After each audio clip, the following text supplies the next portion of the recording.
Gotta put one foot in front of the other and lead with love. Put one foot in front of the other and lead with love. Gotta put one foot in front of the other and lead with love. Put one foot in front of the other and lead. Over the course of this year, on the 11th day of each month, they've hosted an event here at the Town Clock, and I think it's important that we recognize them today on this day, November 11th, 100 years following the Armistice Day.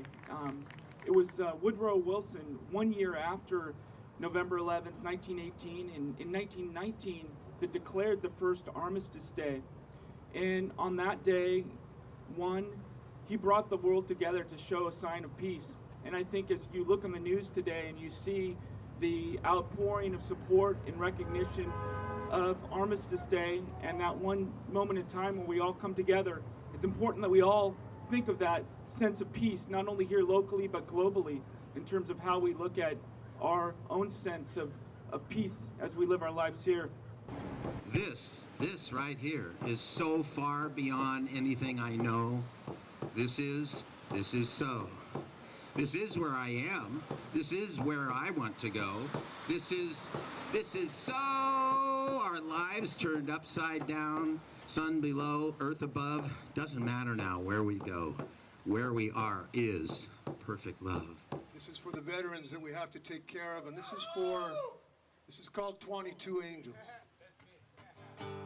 22 angels, 22 angels, 22 angels at the edge of every day.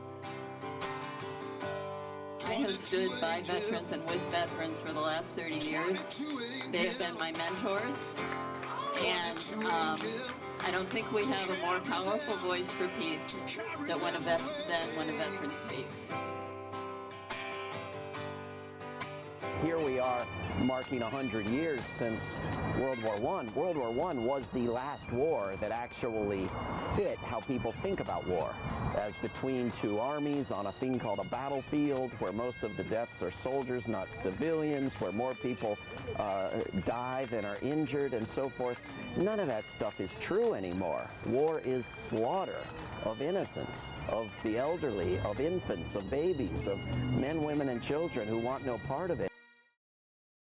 We have to have an infusion of genuine spiritual values into the dialectical dynamic that is going to be taking place over the next 2-year period. In order to have this peace unleashed, we have to no longer be pushed by pain and pulled by vision. And the other thing that we have to do is to praise our own resilience. The resilience of the human spirit. Amen.